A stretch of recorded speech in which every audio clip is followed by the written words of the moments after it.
Awareness, the final frontier. This is Awareness Explorers.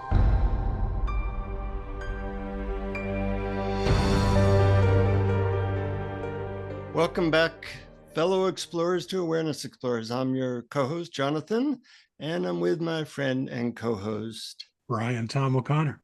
And we have a guest today, something that I'm looking forward to because I've heard of his work, but I don't really know anything about it. I'll try and pronounce his name somewhat correctly. Seye Kuyinu. He might pronounce it a little bit differently, but Seye is a coach who enjoys exploring systems and stories that lead us to or away from suffering. His interests include a quest to explore the nuanced complexities of life, and Seye's approach to life and work is encapsulated by the knowing that no one ever really knows anything. And so he presents an opportunity to explore and question and learn for absolutely no reason, but for the fun of it. Sounds like a fellow explorer. Welcome to Awareness Explorers, Seye. Thank you so much. Thank you so much. It's my absolute pleasure to be here to talk to you, Jonathan and Brian. Thank you. I'm wondering what your ethnicity is and your accent. Where is that from? Well, I'm from Nigeria. I'm from a tribe called Yoruba. So I usually, when I introduce my name, I start with the singy-songy story about how the language is really a song language. So Seye, sounds like Dore, Seye. And if you said it any other way, like Seye, it's a totally different word entirely, or a totally different phrase entirely.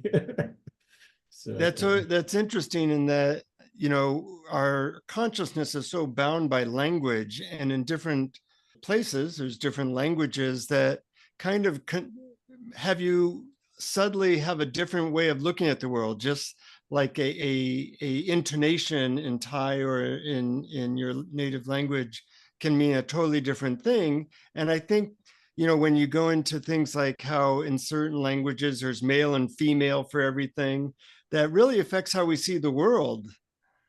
Yeah, in fact, I remember in elementary school when I was learning French, it was not a compulsory subject. I was totally thrown away by the whole male and female thing. I'm like, why is a table male and a chair female? Like, or vice versa. I'm like, what does that mean? Right. That totally put me off French till today. Right. I just could not understand it. And I still don't. I'm not sure the difference between a male chair and a female chair, but evidently there is one.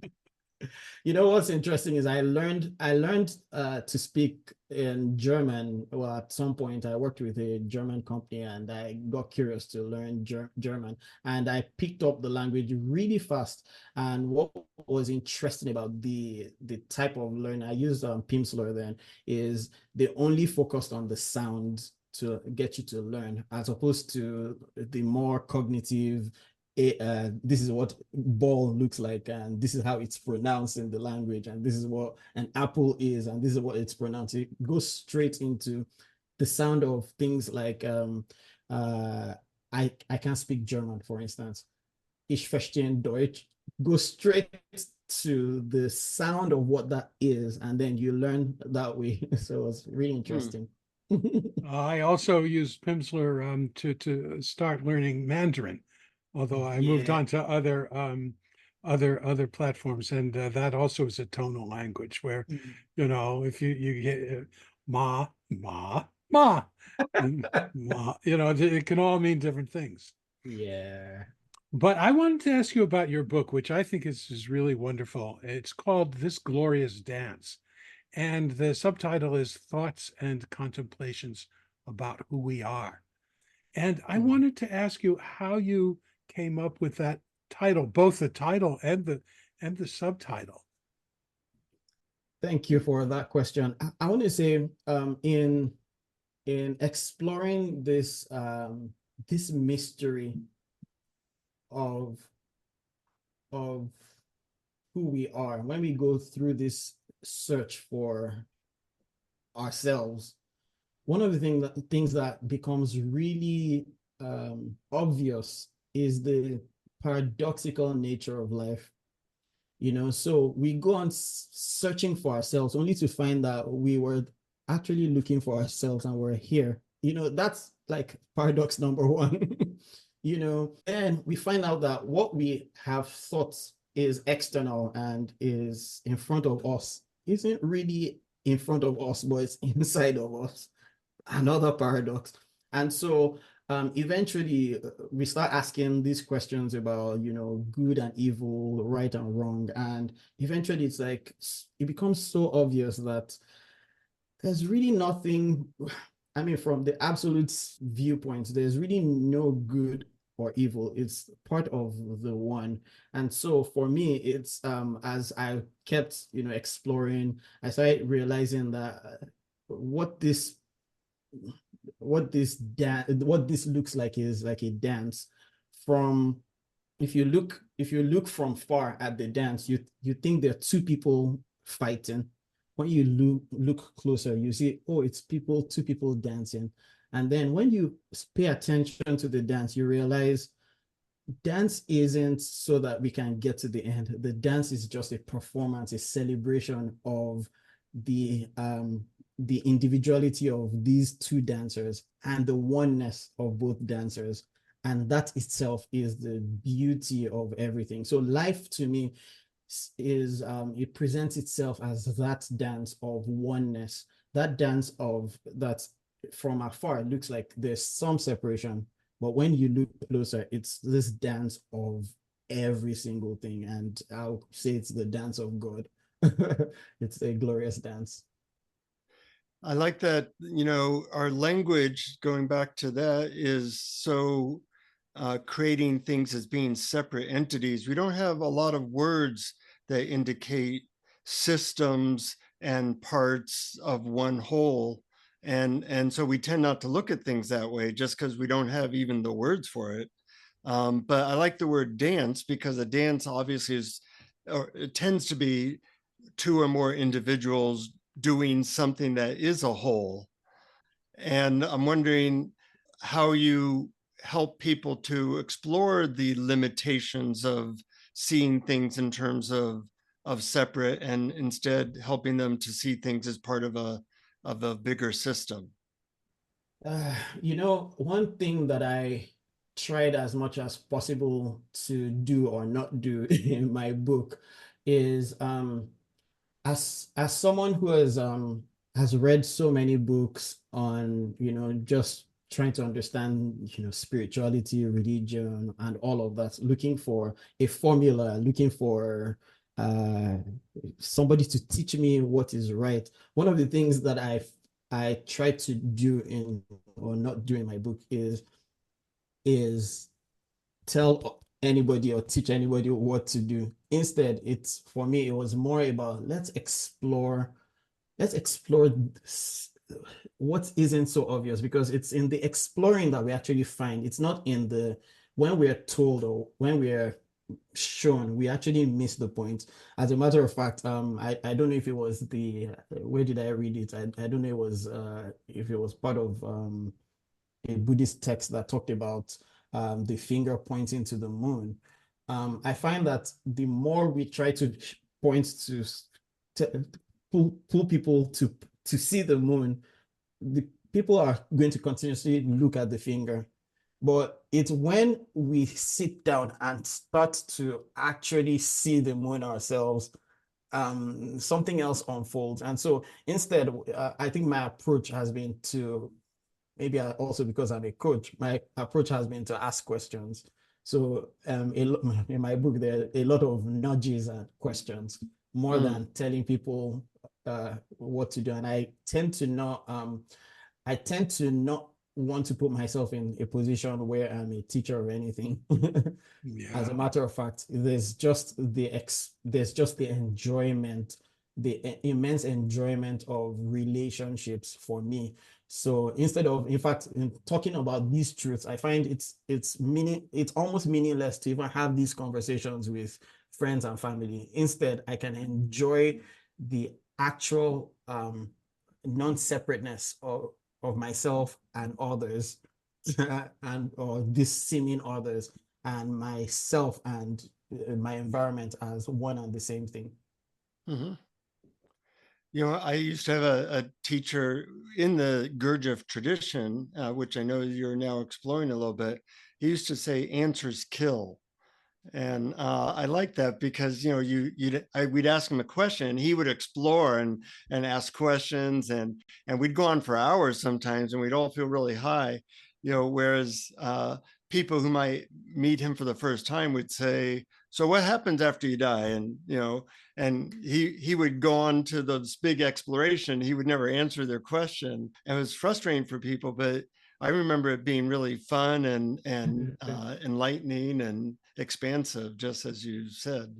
Yeah, and Yeah. I've always thought of questions as not having to do with the answers, but the purpose of, especially, you know, self-inquiry and other spiritual questions, is to redirect your attention from out there to in here, to instead of what you're looking at, redirecting it to what's looking. And so when you're questioning, in what is this all appearing, questions like that, you're shifting your attention, and the answer isn't important as long as the attention gets shifted. Yeah. You know, I can't give credit enough to Brian, your book, Awareness Games, because there are so many things that for me that got in those exercises. There's so many things that became so much more powerful than answers. Like I can't forget the finger exercise where you have your two fingers and you touch different surfaces. It sounds like a foolish exercise, and I know in the subtext of that exercise you talked about how it was a little bit brainy, you know, but that for me was so understanding that the two fingers have different if we imagine that they feel things differently but they're on the same surface and all of that, it feels there's an answer to that raises more questions, but you don't say anything, and you're obviously in your book you're not necessarily pointing to an answer. It just raises more questions and curiosity, and then you find that you're in a different place, so to say. Mm-hmm. Wow, that's great to hear. That's always been one of my favorites, and but I wasn't sure how people took to it, so it's nice to hear that you did. How did you come to this spiritual? I mean, I know you're an agile coach, and that has to do with, I believe it has to do with technology as well as organization, etc. So how did you? And I also know that you're a musician, and oh, you have something in common with Jonathan. You both practice magic. I'm talking about theatrical magic. Ah, And so we can touch on, oh, there you go, you've got your cards right there. Yeah, so that's something both of you have in common. By the way, you also both like dogs, because you refer several times in your book to Milo, yeah. and Jonathan wrote a book called what was it, what's it called, Conversations with Dog. Conversations with Dog, Ah, about his spiritual guru, his golden retriever. Dogs But make good gurus. They rarely have ethical lapses, so you know it's nice. Um, so you do magic. You love dogs. We are a reflection of each other. I'm curious. You mentioned before we started recording that you just started getting into a little bit of the Gurdjieff work, and I'm wondering what that's been like for you. so I'm in the process of writing another book, and the book really centers around contemplative practices. I I used to be one who enjoyed meditating. I'd been meditating for years of my life, but in very recent past, I do more contemplation than meditation. And so sitting down for hours just in contemplation has been somewhat of a hobby. I'll put it more as a hobby than I'm not seeking anything. I'm not trying to find anything. I'm just enjoying being, and that to me presents itself as, if someone asks me what are your hobbies, music, magic, painting, all of that, I want to say I also enjoy sitting down, you know, and in writing about this hobby, contemplation, I just realized kind of stumbled into it. I wish at some point there was someone saying that wrote a book about the beautiful art of contemplation. So in writing, in trying to put material, doing some research and study of my own, I'm seeing the different contemplative technologies in different faith traditions. And one that I'm in this particular phase of my research, I've been in the more of the Christian mystical space and exploring different contemplative practices, especially as inspired by Cynthia. Her name is Cynthia Borget. I think that's her name. She's a part of, yeah. Oh, you know her. Yeah, Yes. Cynthia Borgo or something like that. Yeah, Borgo, yeah. Yeah. So she mentioned Gurdjieff. She had a book called Mystical Courage, and she mentioned Gurdjieff, and I'm like, interesting exercises. I wonder what's in there. And then I just fell into that rabbit hole of Gurdjieff. Then I'm like, oh wait, there's actually like a community and all of that. So it's right now I'm just on the path of seeing the different contemplative technologies and exploring them. So that's how I found it. So a lot of people, when they hear contemplation, might think that you are trying to figure something out, sort of, they might have the wrong idea. How do you define contemplation? That's, contemplation and meditation are one of those words that are, you can go to a dictionary and get a definition, and then in real life, maybe something totally different. So like with meditation, there's the belief that it's about, shutting the mind. Then you spend years in meditation and like, oh no, it's actually not that. And contemplation, people are like, oh yeah, there's, maybe you have a phrase or a word that you're contemplating on, or you just have things that you're contemplating on. And what I'm trying to do in my book is just explore the variety of and flavor of contemplation. And for me, from a personal standpoint, it's actually just being. It's actually sitting in being, and without agenda, without any expectations, just being. And in being, what I then find is words come out, thoughts weave themselves out, and there's a beauty in what comes out that I can then I can bring to an altar, whichever imaginary altar, and then burn and let that go so that I can come back the next day to sit again and just be. So if I bring this back to more of a Christian mystical perspective, it's like spending time with God. And in spending time with God, we see God's face disappears again. And then we come back the next day to look at his face, and then his face disappears again. And then we come back again, his face disappears. And then it's to me, it's that going back to the Garden of Eden to have the fellowship that Adam and Eve had with the voice that was walking in the garden every evening. So it sounds like instead of using a phrase or a distinct thing to contemplate, you're kind of emptying yourself out and seeing what from the emptiness shows up and being with that. Is that an accurate statement? That's actually correct. There's I always tell my dog knows when we say let's go to the lake. There's a bench we sit down by a pond, and we've been doing that for almost a year now, almost every day. And there's no time that my experience of sitting has been the exact same.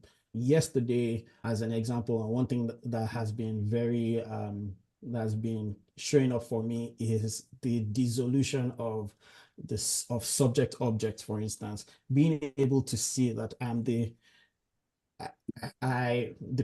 perspective that this one here is seeing is just a perspective of the universe. So I'm one together with everything that the eye can see. So I'm the eye of the perceived object seeing itself from one particular perspective. So it's a very interesting way. I'm not able to articulate it properly, but that was like a big takeaway from yesterday. This evening, there's just going to be something else. And I'm not going there because I want to continue what I did yesterday or what I discovered yesterday. I'm just going there with open arms, just ready to embrace this mystery that's all of us. Yeah, I find Mm. that too. If I sit down for meditation or contemplation, if my idea is to repeat what happened yesterday or to make something that's happening now go away, then no dice. It doesn't work out. It's just, okay, what if I just notice what's happening without any attempt to change anything? Hmm. Hmm. Yeah, I make a ritual of doing that every Friday afternoon for 2 hours. I sit with no agenda to see what will show up, and it's two of my favorite hours during the week. The universe tends to fill it if you can just surrender to the mystery. Yeah. I'm wondering, you mentioned, Shaya, that there's certain questions in your book that are kind of springboards maybe for people to use or think about or start exploration. I'm wondering what some of those are.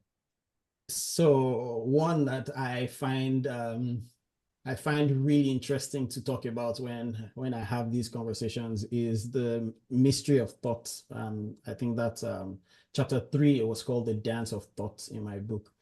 And I would say there has been a total misunderstanding of thoughts and our relation to thoughts.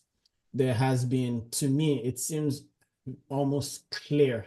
It's it's so clear to me that thoughts are a mystery that we have no ownership over. But there's a belief and misunderstanding, a collective misunderstanding about that.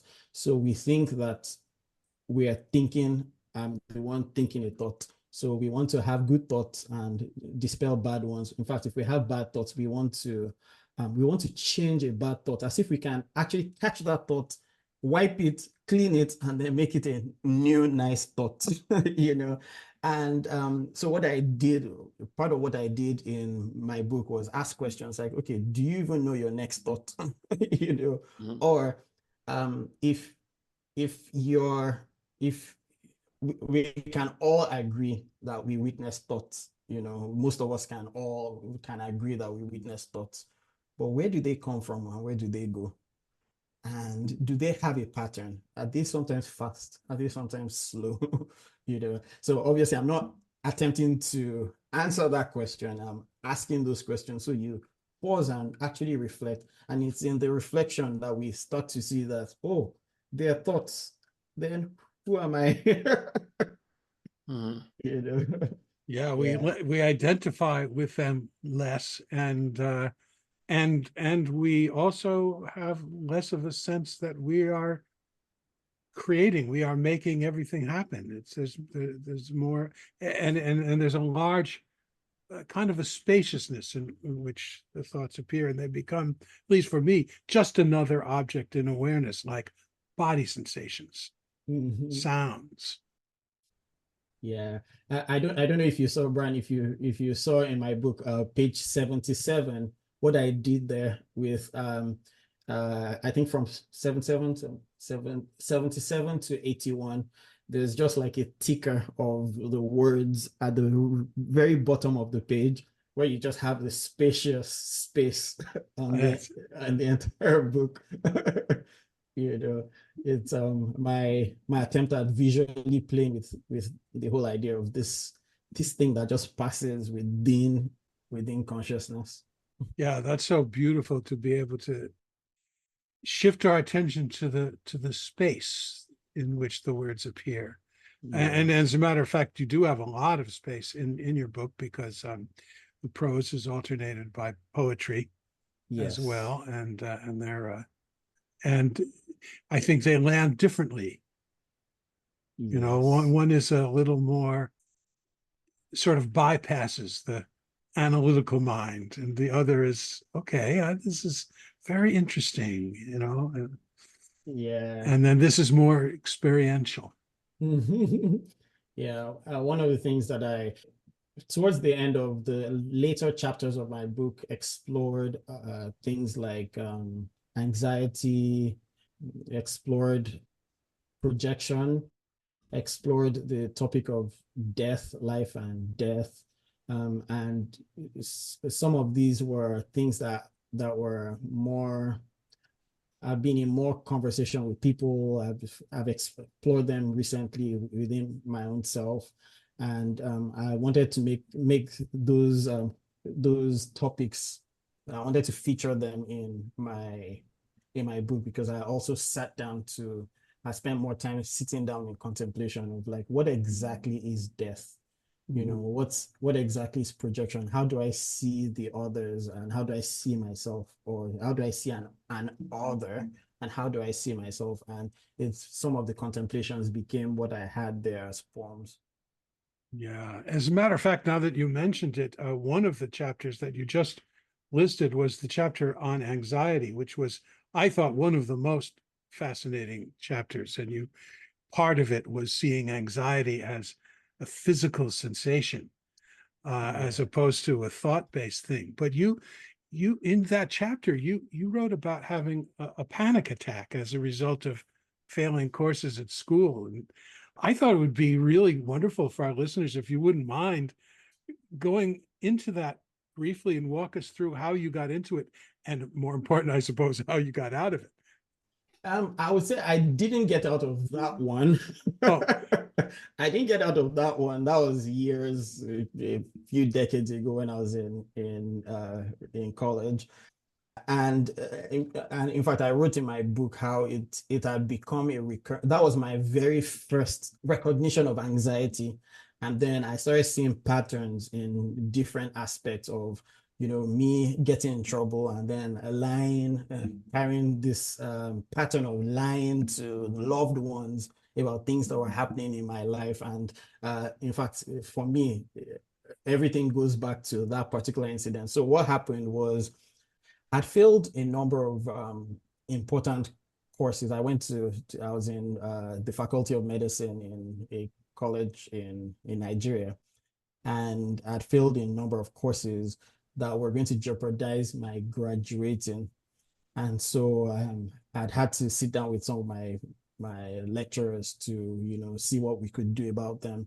But there was one particular one, if I even go into a little bit more details, there was one of the courses where I was supposed to bribe my professor to actually pass that course, and I just couldn't do it, partly because I didn't have enough money for that, and I just lost my dad.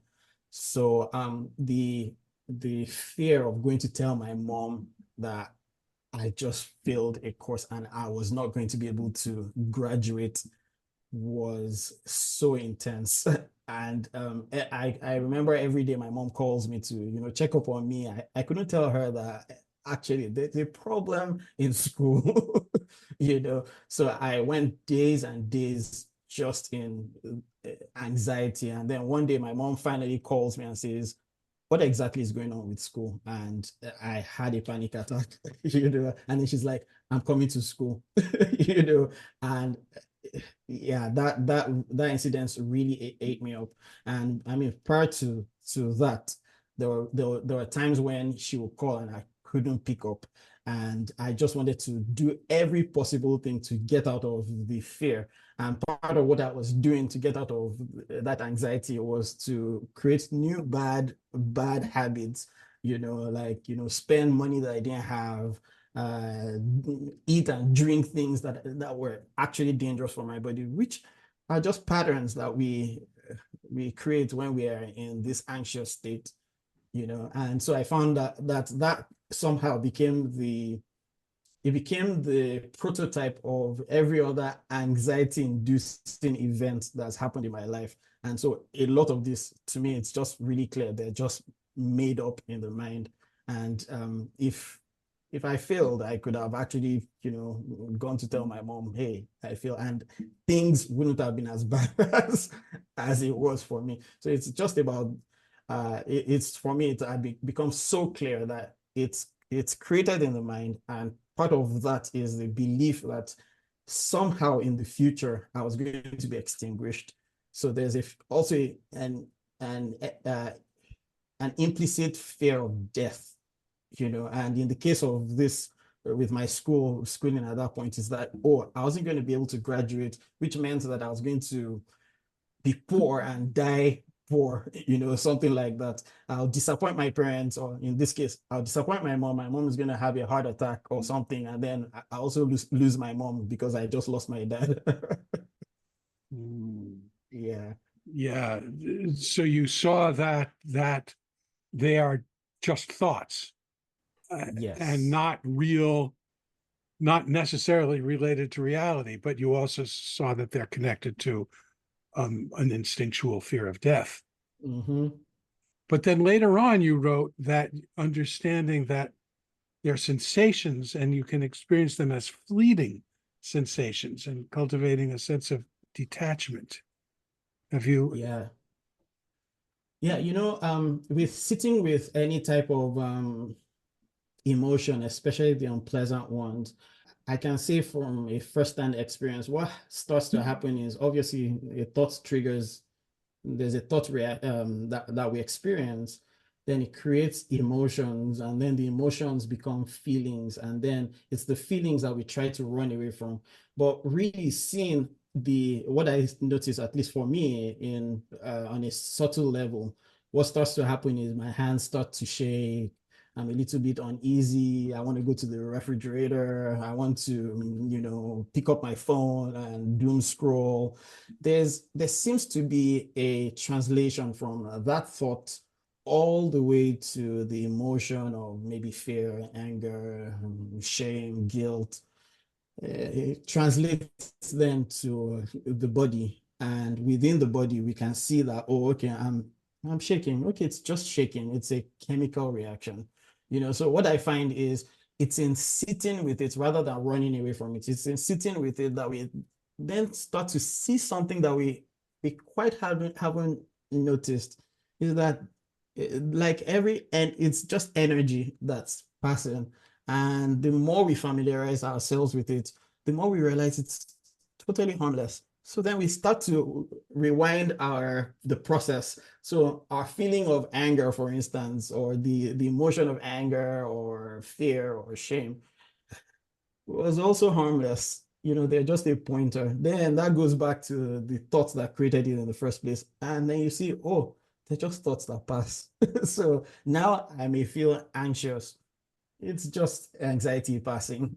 I may feel angry. Oh, that's anger that just showed up. It also passes. Yeah, we're always making everything mean something, and often the meaning is negative. Whereas, something like anger, well, it's just sensations moving through the body, just like other sensations. And those things are very habitual. So there's usually not the space like, oh, well, anger. If you were an alien and you got into a body and there was anger, you wouldn't say, well, okay, that's an interesting experience. But we have meaning attached to everything that's kind of habitual, and that creates a lot of our suffering, which need not be there. Yeah. I go into magic. I go into magic because I was transition. Actually, if I do a little bit of a backstory, I used to be a software developer, and most of my interactions were with my screen, and so I decided to push myself to be more people facing, and somehow that led me to going in the line that I'm in now as a coach. And because I was an introverted person who had very bad people skills and didn't want to be around people, I wanted to find some way to ease people in. And because I enjoyed magic and grew up watching Chris Angel and all of that and exploring magic tricks and how they did that, so I started learning card tricks and things like that. So I noticed early on that if I was going to be in any type of social engagement, all I had to do was perform a trick.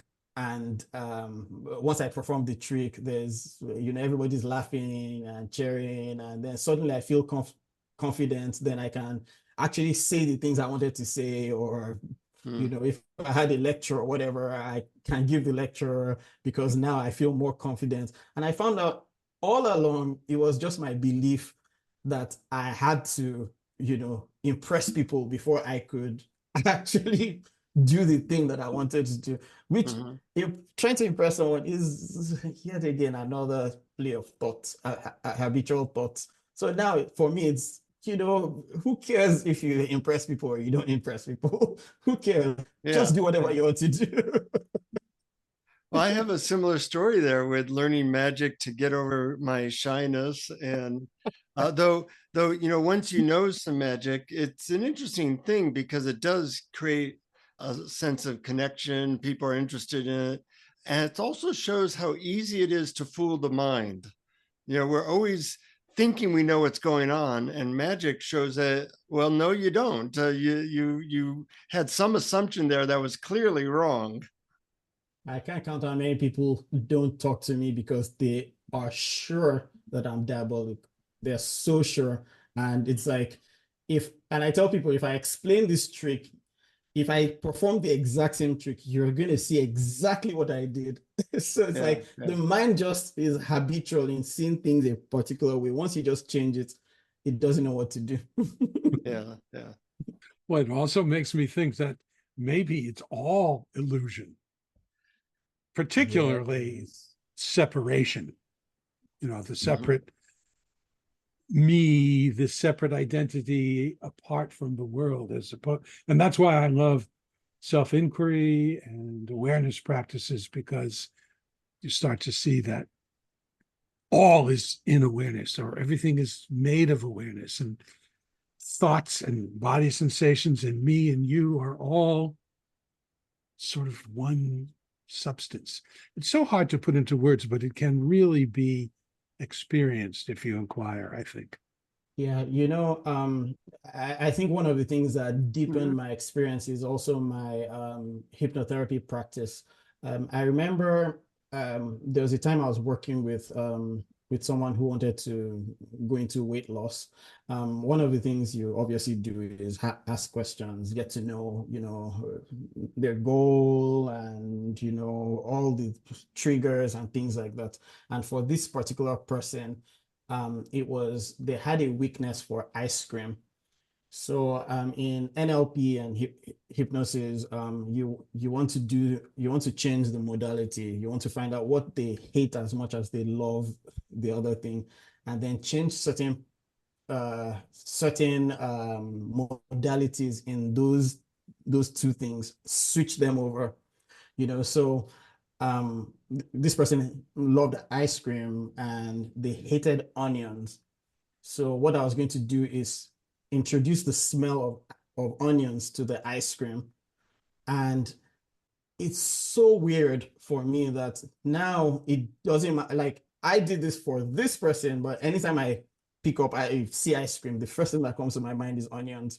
So it's like our mind is the mind is so fickle, and can be easily manipulated. How can we then think that the mind is the source of truth?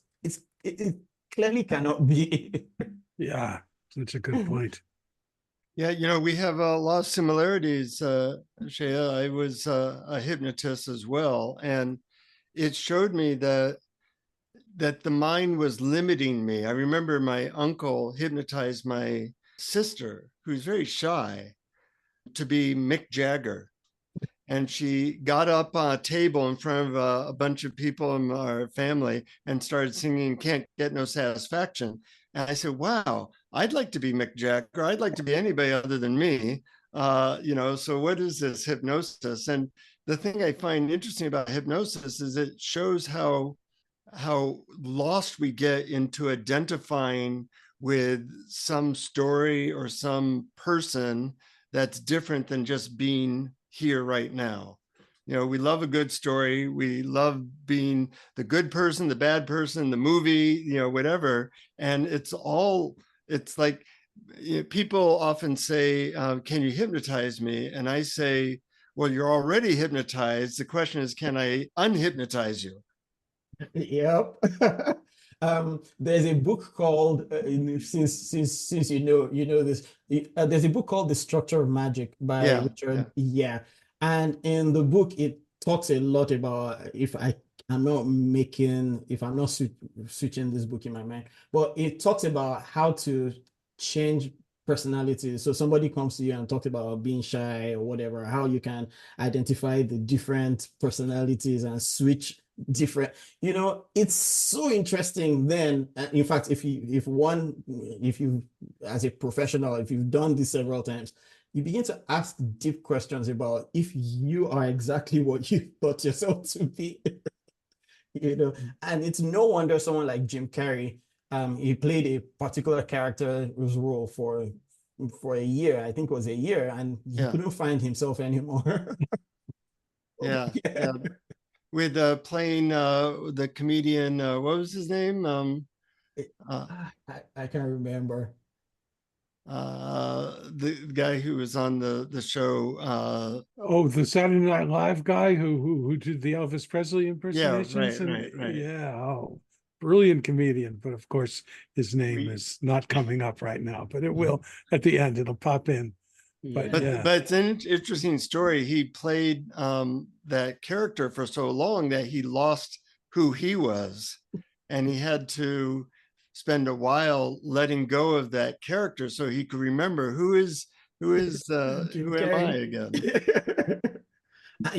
It's interesting because back then when I saw the transformation happen for him, I thought he was actually crazy. But now I'm like, oh no, generally speaking, we are the ones crazy.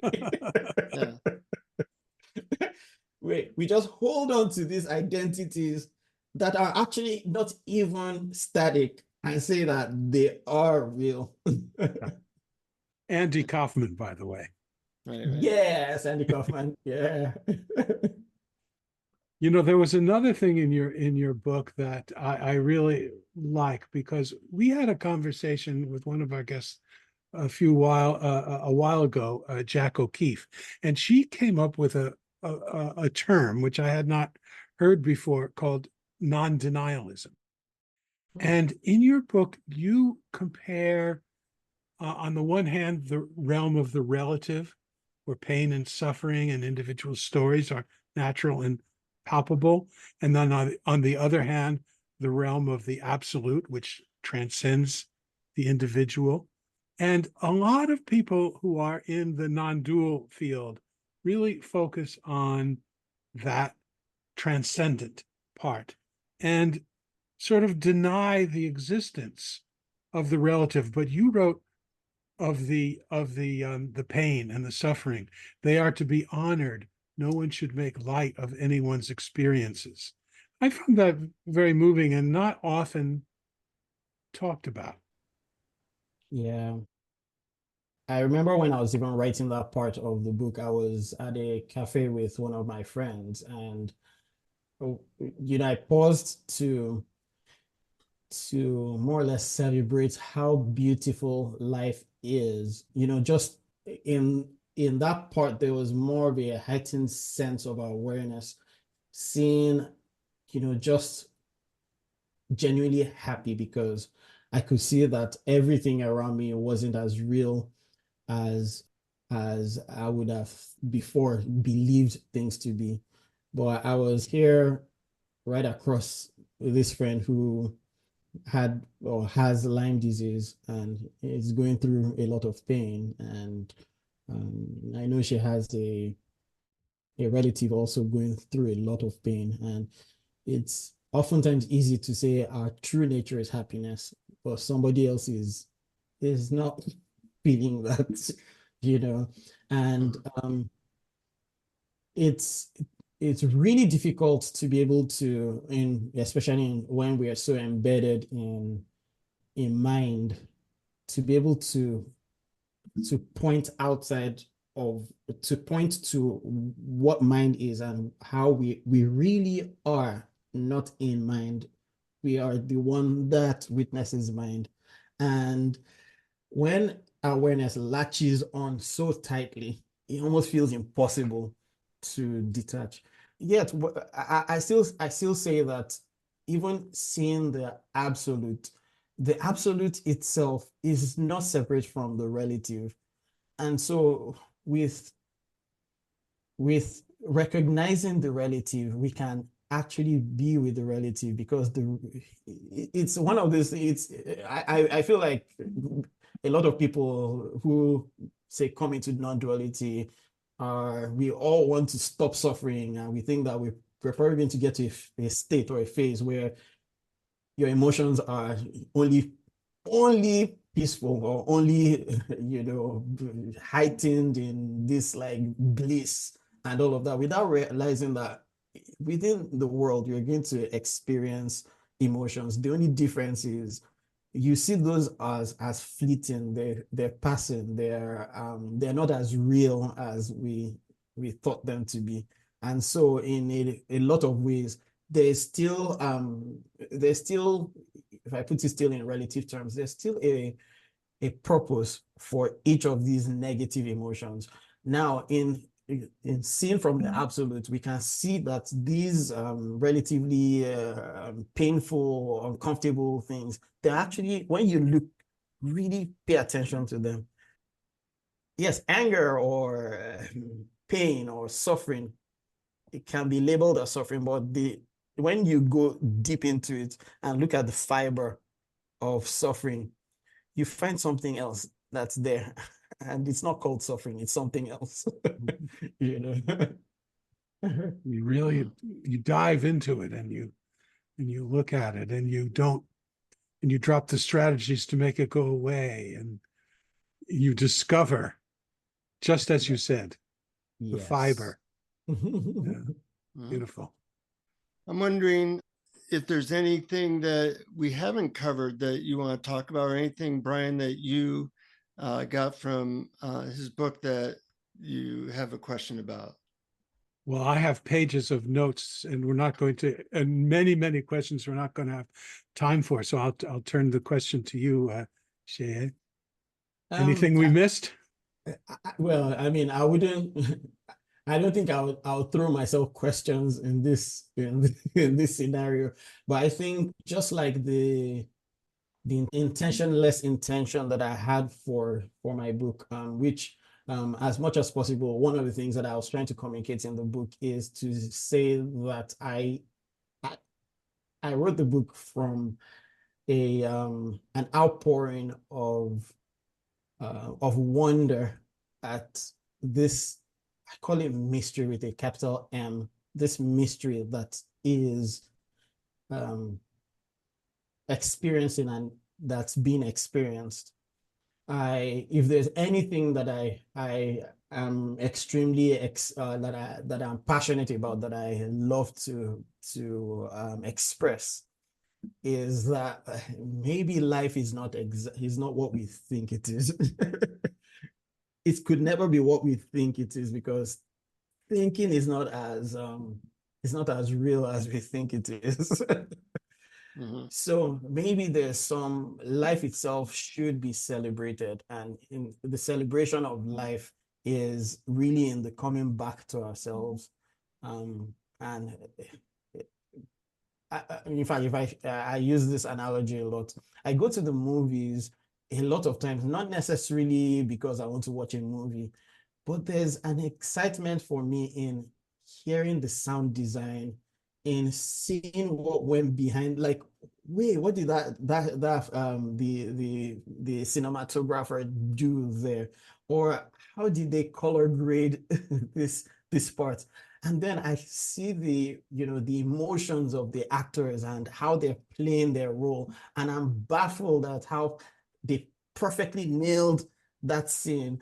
And I'm intrigued by the writer of the movie, how he chose a certain phrase instead of another phrase to articulate the beauty of that particular scene, or to see the arc of the movie, how it started with this guy who, was just watching TV in his house, and suddenly, the movie ended with him being lost in Tokyo, like how did all of that happen? It's the seeing the context of everything, not the content of everything, the context of everything. I think that's the sweet spot. And that's if I would express and ask anyone who's listening to spend more time in, I think that's the place to be. Yeah, well said. And as with movies, so with life, seeing the subtlety, the amazement, the just how multi-leveled it is in interesting ways is really fun. I hear Absolutely. you have a meditation to lead us in, and now would be a good time to hear what that's like. Yeah. So this will be obviously a Gurdjieff contemplative exercise. And this was I think this one was made popular by one of his students, Adi, in 1980. I can't even remember the name of this exercise, but this has been really interesting for me. Before we go into the exercise, I'm just going to give a little bit of cues here for what's to come, especially for the listener. So the exercise is prescribed as a 15-minute one, but I don't think we'll use 15 minutes for this. I'll make a few modifications to the exercise by pulling in a few lines inspired by my own recognition of myself as truth, as well as a few suggestions that I've learned from my own practice as a hypnotherapist. There are going to be 3 parts to this exercise. So as if anyone is listening to this driving or doing something else, maybe you can come back to this part. So in the original exercise, the first part, or the first 5 minutes, is supposed to be with the eyes open. Then the next 5 minutes is with the eyes closed. Then the last 5 minutes is with the eyes open. Or if you're familiar with any Gurdjieff practice, there's also something that he prescribes as body rotating sensing, that you sense in this particular case while you're doing the exercises. You're also bringing attention to, in this case, the right arm. Then after a while, the right leg. Then after a while, the left leg. Then the left arm. Then the area of the sex organs, the spine, the solar plexus, and the head. So in body rotation sensing, we'll be directing attention to awaken a sense of aliveness in each specific body part, while at the same time allowing that part to be the full container for attention. So with that being said, I would just guide us to this with our eyes closed. Bring attention to your right hand. Now try not to see or feel apart from the right hand. Just bring attention to the right hand. Now you're not trying to feel or see anything from the outside, but I'm inviting you now to gently feel in from within. Notice how under the beckoning power of your attention, your arm seemingly, it seems to come online. Directly connecting to your arm. You feel its vibrancy. You feel its vibrancy as a vitalization of your own being.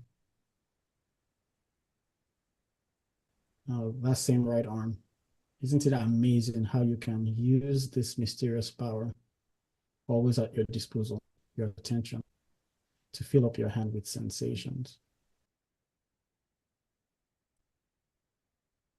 And those sensations increase the direct experience of your own aliveness. Now bring that same attention to your right leg, the entirety of the right leg.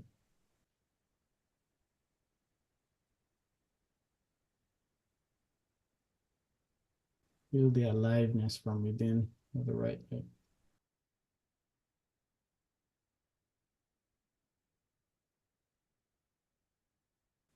Then also bring attention to, move that attention to the left leg, the entirety of the left leg from the buttocks to the soles of the feet.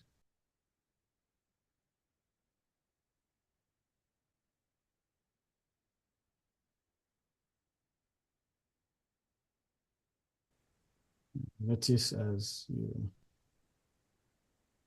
if you are present with full presence, you may or may not notice some sense of judgment.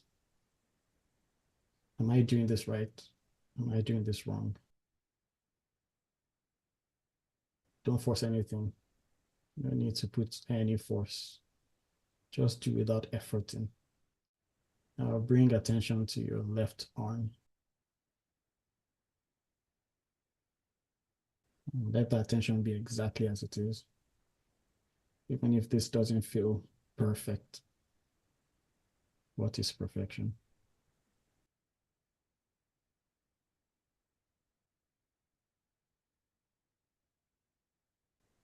Bring your attention to the area of the sex organs.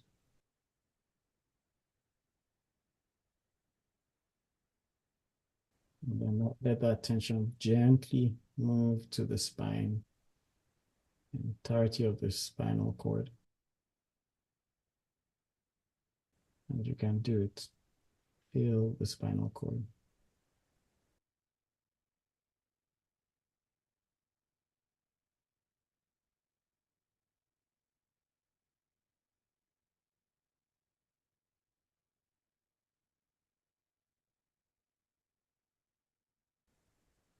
And it's so easy to bring that attention to the solar plexus,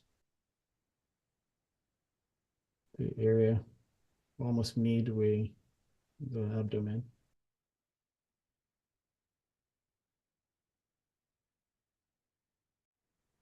And then bring that attention to the head.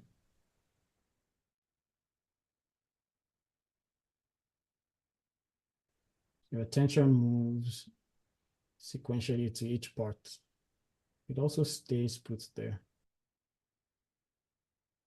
If you see yourself wandering, daydreaming, judging, return to the direct sensation of the body part you're attending to. And this flow from the right hand to the right leg to the left leg to the left arm to the sex organs, the areas of the sex organs, to the spine, to the solar plexus. We're going to do that throughout the entire exercise here with our eyes open and closed when I direct. So that rotation will continue with whichever prompt.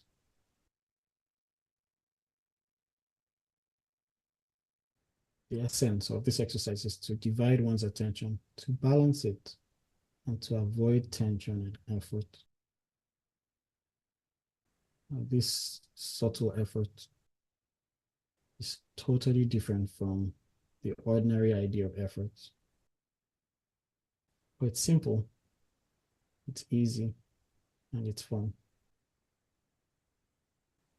You try your best, you'll miss the point.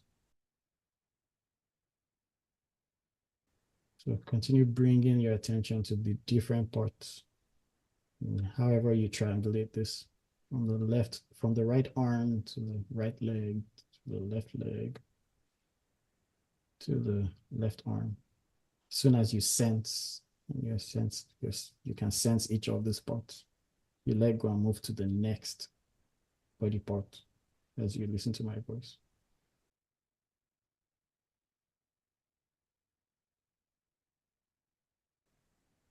If you are here, present, alert and aware as the observer of your experience.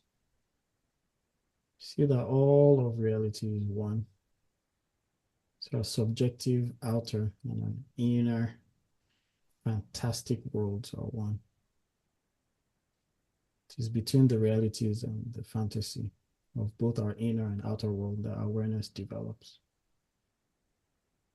And you're developing this sense of awareness.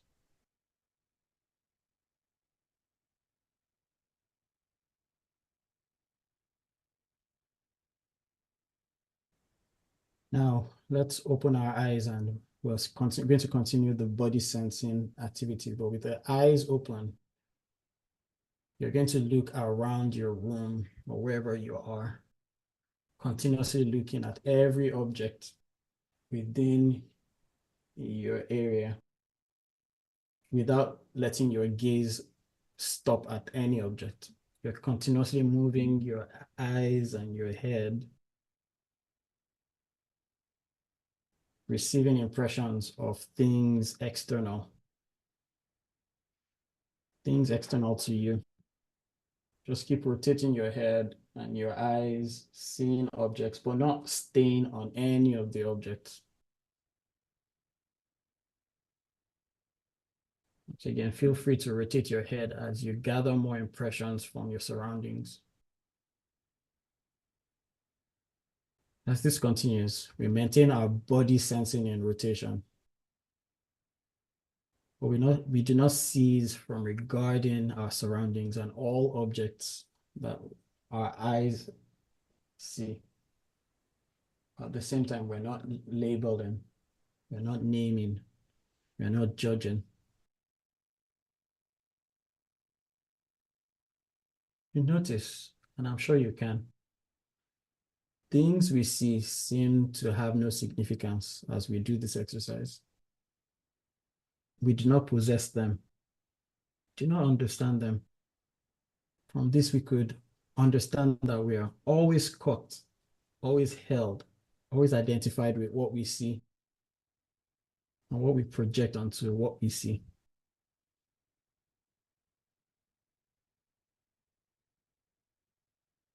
Just make sure that your eyes don't stay on one position.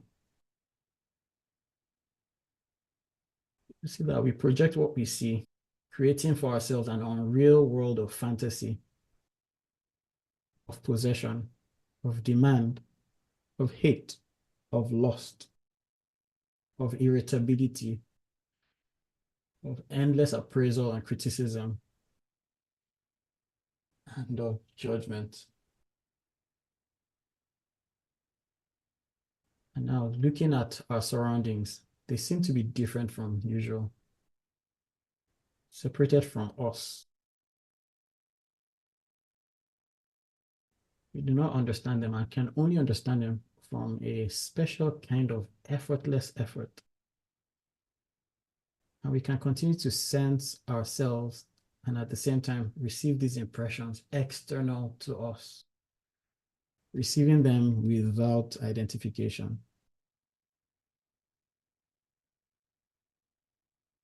So the final part of this exercise, we'll close our eyes and stay still here. And now we're going to relate to the inner scene, the inner scenery. Once again, don't forget to continue the rotation, the sensing rotation in your body. Notice how thoughts and associations cannot proceed as they usually can. So sometimes you may notice that thoughts are a little bit more still or a little bit more agitated. Notice the sense of judgment. Am I doing this right? Am I going to understand this? How is this making sense? How is this going to work? What does this do?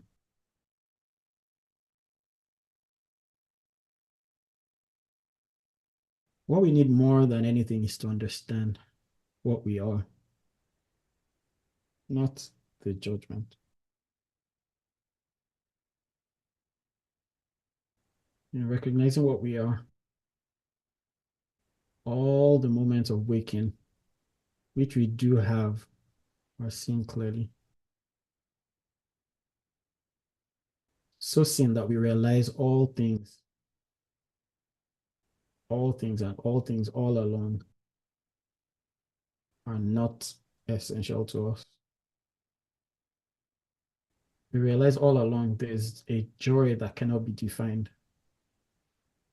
that's not found in any forms of attachment.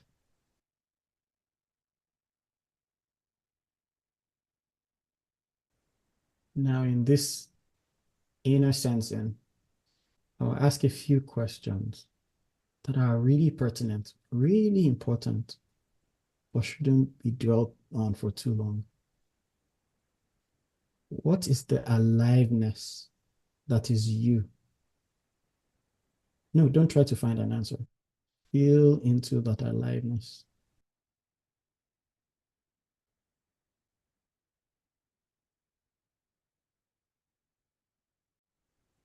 We went through this exercise of bringing attention to different parts. What is the source of this change in attention?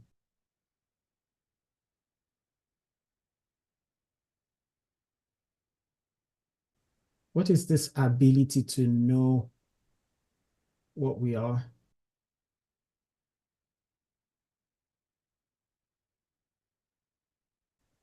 I tell you, you do not exist. You do not exist. But can you prove me wrong? Wouldn't you be here to prove me wrong? What is that you that exists? What is that you that is here to exist?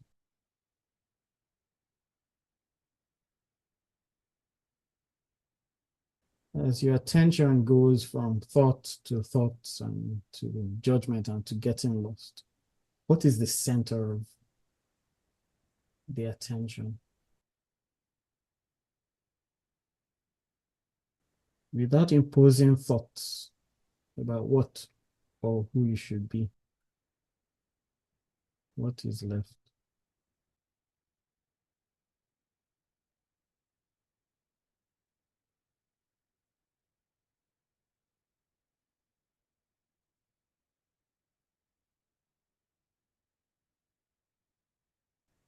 Without imposing thoughts on who you think you are, what is left? Aren't you bare, naked, your whole self untouched, your whole self untouched, your whole self untouched,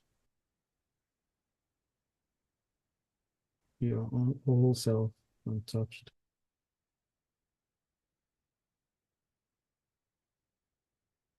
your whole self untouched, unstained by sound, unstained by impressions, unstained by thoughts, unstained by belief, unstained by touch and sensations, unstained by perception. You stand apart from all of this. But you cannot deny the knowing of these thoughts and these sensations. Who is the knower of the known, if not you?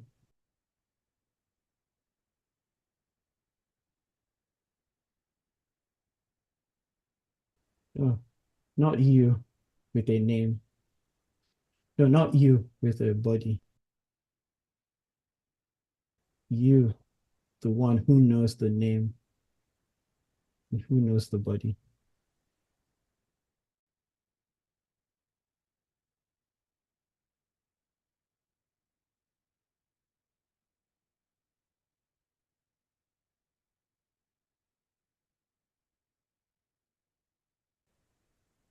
I'm gonna count down from 5 to 0 in a few moments.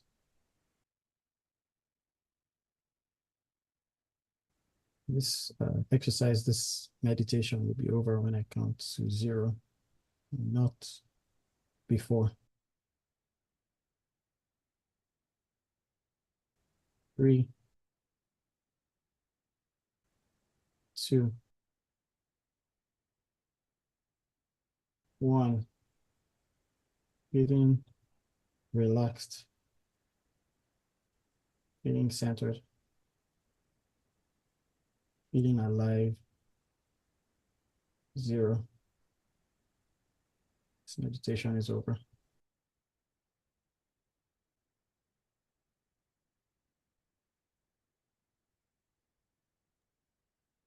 Thank you so much.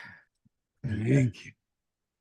I loved how that's structured, because it's starting with the experience, and then you ask the questions about the direct experience we just had. And then you ask the deeper questions about who or what is having that experience. I just thought it was a beautiful progression. It sounds like a Brian O'Connor. It does sound like Brian. Maybe that's why I liked it so much. Seye, if people want to know more about you and what you do, is there a website or something that they should go to? Yes, there's SeyeKuyinu.com, and I've started doing a lot more writing on a Substack, SeyeKuyinu.substack.com. So I write a lot about And how do you these spell that? explorations. So SeyeKuyinu.com. There's probably not a lot of people sharing that particular name, so that will make it easy for people. And the Substack is a different site? Yeah, well, it links. There's a link from my website, actually.